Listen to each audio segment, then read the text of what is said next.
fam! So dito na kami ngayon sa Adidas. Alas 4 na, bilis ng oras. Bumili lang kami ng t-shirt pasalubong kay Papang at kay brother-in-law. Okay fam, ayan, tapos na tayo dito sa Adidas. May kwento pala ako kasi pumunta kami ng Apple Store. Magta-try lang naman sana kami. Magtatanong ng magkano yung magiging trade-in price ng iPhone 13 ni Mers. Kung mag-upgrade siya ng iPhone 16. Ang gagawin pala dun sa Apple Store, isa-scan yung parang serial code ng phone mo. So nung in-scan kay Mers, nalaman namin kung magkano yung value ng phone niya. iPhone 13, nabili last December 2022. Nung pagka-scan, parang pumapatak 14,000 pesos na lang ang mababawas doon sa iPhone 16 kung kukuha si Mers. Ibig sabihin, nasa ganun na lang ang value ng iPhone 13 niya. Kaya sabi niya, wag na. Oo, sulitin mo na lang yung iPhone 13 mo, bibili ka na lang ng brand new. Kasi pag nag-trade-in ka, ang baba na pala ng value. Para kaming na-dishearten nung narinig namin na, ay ganun, yung iPhone, 13,000 na lang. Tas yung kay Kaz, 17,000 pesos. Kasi kay Kaz, iPhone 14 eh. Ganun na lang pala siya kababa. 17,000 na lang yung value pag nag-trade-in. Pero siguro malaki-laki pa pag binenta mo. Ewan ko lang. Oo, 'di ba? Kasi ang baba na lang na mababawas talaga. So ayun, mahirap pala mag-trade-in din. Although medyo matagal na rin yung phone kasi 2 years na rin, kaya parang nag-depreciate na talaga siya. Hindi lang siguro natin in-expect na nasa around 13,000. Parang expectation ko kasi parang mga nasa 25,000 eh. To 30. Oo. Tapos ayun, nagulat kami 13. So yun lang, story time lang. After nung Apple Store, pumunta na kami dito sa Adidas. Daan muna ulit tayo dito fam sa Hong Kong traditional food. Tatry na ulit tayo. Narinig sa vlog yung no money. Oh, ito na, have money na tayo. Hati na lang siguro tayo. Oo, busog pa eh. Magkano siya? 20 no? Okay. Yan, masarap yung egg waffle kasi dito eh. Yung nostalgia egg waffle. Alright, next stop tayo fam dito sa DS Groceries. So recommended din ito ng isa sa mga fam natin na if you're buying pasalubongs dito sa Hong Kong, medyo mas mababa daw yung price dito sa DS Groceries. Ang location nito fam is Austin Road. So ito lang yung buong Austin Road. Pag kumaliwa dyan, Nathan Road yan papuntang TST. So Austin Road lang. Tapos konting lakad lang mararating nyo itong DS Groceries. Sana bill tayo ng mga pasapasalubong. The family tayo nito, be ready. 20 Hong Kong dollars. Yung mga chocolates nila. May KitKat, $39. Kisses, $45. Maltesers, $25. May 18, maliit. Oo. Ferrero, $79, $105. Anong basa dito, Kas? Ba't natawa ka? Anong basa dyan? Ban. Ewan ko kung silent H yan. Oo. Pag silent H. Ito meron sila mga 20 din, no? Around 140 pesos to family. Almond milk chocolate, Mars Minis, KitKat. May dairy milk din pala, 25. KitKat 20, Mars 22. Toblerone is 39. Ayun.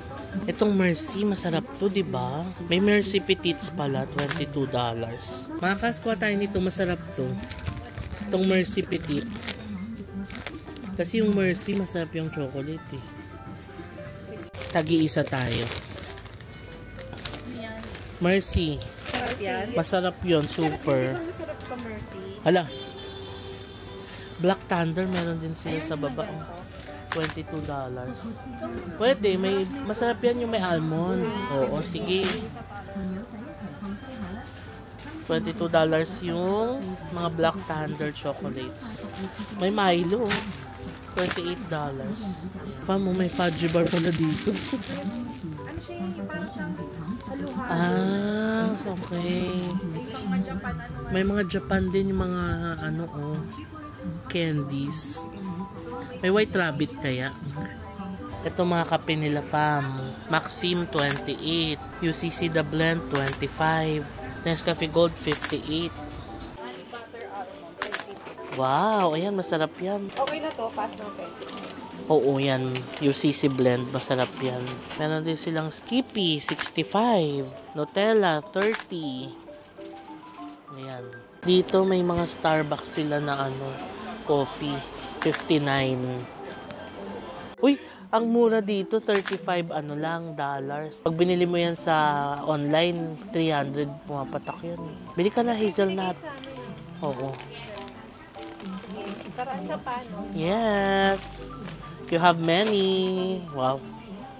KitKat. Ay, yun, Coco Crunch 39. KitKat 38. Oats. Ayan. Quaker Oats, meron din sila, oh. 28. Tapos granola. Meron din silang bonito, yung binili natin sa Thailand, di ba? Favorite ni Mars. And ni Ariel. $8 pala siya. Ay, oo nga yun sa Macau.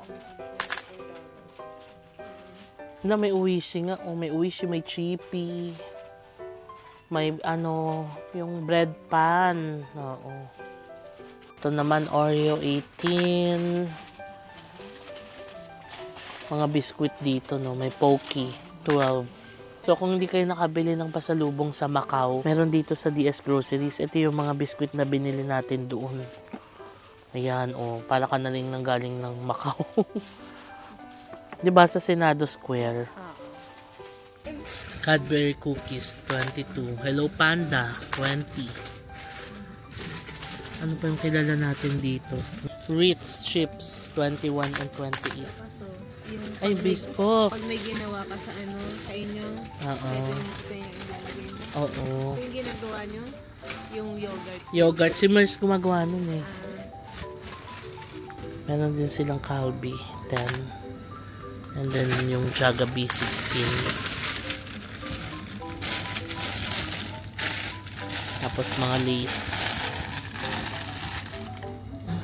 Meron na rin sila mga frozen products. So mga hash brown. Kaso hindi natin pwedeng iuwi pag mga frozen eh. Hindi siya parang pampasalubong eh, no? Pang-stock siya dito eh. Lotion. Vaseline. Kano yung mga lotion nila? 25, 35. Dove 13. Tresemme 35. Likas papaya type. Meron? Ayoko nga. May likas papaya, may Tide Ultra. Kasi meron din mga 555, Ligo. Mga Pinoy products. Del Monte Sweet Corn. LT. Si Mas kukuha ng milk. Gusto niya mag-uwi. Oo, ibalot lang natin ng maigi para hindi siya mag... Ay, hand carry, oo. Yung maleta ko, i-check in yun, di ba? Check-in? Pwede. Para i-arrange natin Oo. yan. Oo. Kasya pa. $6 lang.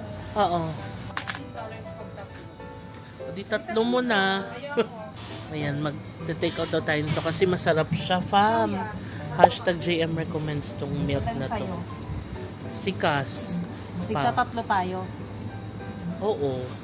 Fam, may pansit canton din dito. O, 15. Galing, no? Iba't iba pala talaga siya dito. Marami ring mga uli ng noodles. Instant noodles. Ito pa yung ibang chocolates nila, fam.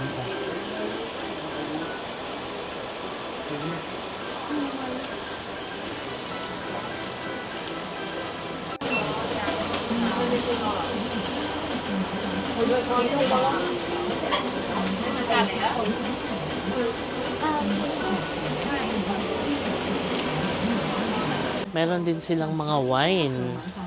Kaso hindi ko naman kilala yung mga alak nila.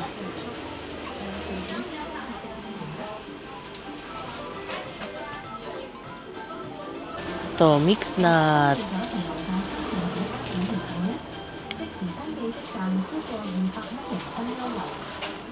Pecan nuts. Ito parang gusto ko to, oh. Salted mixed nuts. No? Meron siyang cashew, almond, walnuts, pistachios. O, tara, bil tayo. Tagi-isa. Ay, ayaw. Kami lang ni Cass. Okay. Wala. Cashew lang. Walang mix na maliit. Ito! Ay, ito. 65. Mas mura. Ito pala yung kilala kong alak. Oh, ayan. Yung mga nandito, medyo iba yung pangalan. Eh. Pero ito, medyo kilala natin. Ito yung mga prices nila, fam. Hindi ko rin alam kung mas mura ba siya. Pero, ayan, para may ano kayo, basis for comparison. Ito rin kabila.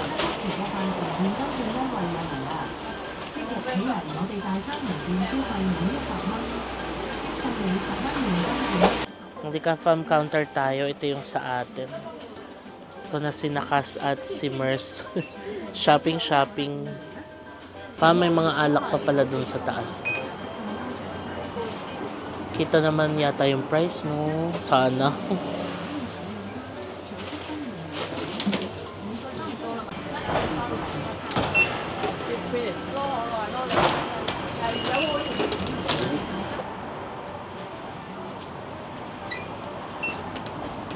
$234. Okay.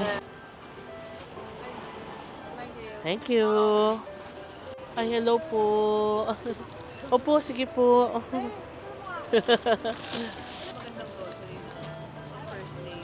Grocery. Saan ba kami nag-grocery dito?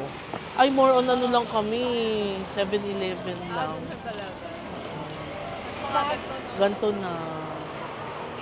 Bye-bye. Sampay sa akin. Ito, no? Sabi ni Mers, uy, negative 19 ako. May utang ako, paano yun? Oh, pwede pala yung mag-negative sa octopus, no? Baka may limit. Pwede ka lang siguro mag-negative na hanggang 20 or 30. Negative na siya. Ibig sabihin, the next time na maglo-load ka, mababawas na. Oo, kasi sabi ko kulang kukuha sana ako ng cash. Pangbayad dun sa 19. Sabi niya, okay. Ay, nice. Meron pa akong lamang. 36 pa siya. Ay, sana all. Sana na, doon mo na lang binawas yung 19. Kuha ka pa, sayang yan. Kuha ka mo. 36, no? Oo. Yung namili ka lang pero nagkautang ka pa. Galing na pwede pala yun mag-negative ng 19. Oo nga. Salap ko negative. Ayan, tanong natin ng fam. Fam, kung alam nyo, comment down below naman kayo. Paano nagwo-work yung octopus na negative na? Diba? Kung uuwi na siya, paano niya mababayaran yung negative 19? Paano yung store na luto sila sa akin? Oo nga. O baka, di ba pag binili mo yung octopus, merong charge yung card, yung ano. Na 50, baka Oo, doon. Baka may ganong. Ewan ko, malalaman natin. Fam, kung may alam kayo about that, comment down below at curious tayo paano mangyayari dun sa negative 19 na yun. Anyway, bili muna tayong kape fam bago tayo. Uy, 5 na, ang bilis ng oras. Ayan na yata. Hala, tag $48 pa na yung kape namin. Ngayon, balik na tayo ng hotel fam. Tayo pupunta na ng airport. Alas 5 na, 8:30 yung flight natin. Hello fam! So nandito na tayo sa airport and nandito kami sa arrivals dahil magre-return tayo ng packet wifi. Ayan siya, A09. So again, pwede kayo mag-book ng mga packet wifi nyo sa Klook. Lagyan natin yung screenshot dito and yung link sa description box below. And pag nag-book kayo, pwede nyo gamitin yung mga codes na i-display ko dito sa screen para makakuha kayo ng extra discounts. Hello! Dito na kami sa boarding gate fam. Nakapag-check-in na kami. And dumaan na rin kami ng immigration. Sobrang bilis lang ng immigration dito. E-gate lang siya. Tapos dire-diretso lang. So tapos na po ang ating Hong Kong trip. Alam niyo fam, yung Hong Kong nasabi namin sa isang vlog no na parang special siya sa puso namin. Kasi nga ito yung first international. Ang daming first. Ang daming experience nangyari dito sa Hong Kong. Tapos parang bago pa din. Oo, parang pagbalik mo ba, ang daming bago. Excited ka pa. Oo. Tapos parang nanghihinayang pa kami na ang dami pa namin hindi napuntahan. Gusto namin bumalik ng Victoria Harbor. Gusto namin pumunta ng Kowloon Park. Pero hindi namin siya napuntahan. Because this is just a quick weekend getaway in Hong Kong. So di bale, kung babalik man tayo dito, visit naman natin yung ibang park. Pero so far, happy naman kami sa mga nagawa and napuntahan, no? Disneyland, Macau, and sa mga fam recommends. Thank you for sending your fam recommends. Parang mas happy ngayon na mas marami tayong na-try because of the recommendations ng fam. no? And thank you sa lahat ng sumubaybay ng ating Hong Kong vlog. Siguro kung nakaabot kayo sa vlog na to, malamang napanood niyo yung whole Hong Kong series natin. So maraming salamat fam sa pag-watch ng ating Hong Kong vlogs with the cousins. And abangan nyo pa yung mga susunod na travels natin together. Saan ba tayo next? Abangan! Ay, hala! May pa-surprise! Comment down below din sila ng mga suggestions. Baka may ma-recommend sila ulit. Oo, pero ngayon kasi ang tinatarget namin is mga local trips and local destinations talaga. Kasi since nag-Siquijor tayo, nag-Cebu, maganda yung naging feedback nyo fam na okay din i-focus yung mga local destination, local trips, ma-feature, ayan. So, yes, we heard you and gagawin natin yan soon. Masaya rin yung local. Oo. So yeah, siguro i-end ko na itong vlog kasi ang gagawin na lang namin, isasakay na lang ng plane tapos uwi na tayo, magpapahinga na. And thank you fam sa pagtutok nitong vlog na ito, no? So before ko i-end itong vlog, please follow me sa aking mga social media accounts, JM Banquisio sa Facebook at JM Banquisio sa Instagram and at JM Banquisio _ Yes, kabisado. Tugtog. Oo. Ayun fam. Also, kung pupunta kayo dito sa Hong Kong and magbubook kayo ng mga hotels and activities nyo, pwede nyo yan i-book. Sa Clue. Yes. Yan. And use the codes dito sa screen para makakuha kayo ng extra discount. So that's it fam for this vlog. Thank you so much and I'll see you on the next vlog. Bye. Good night. Close to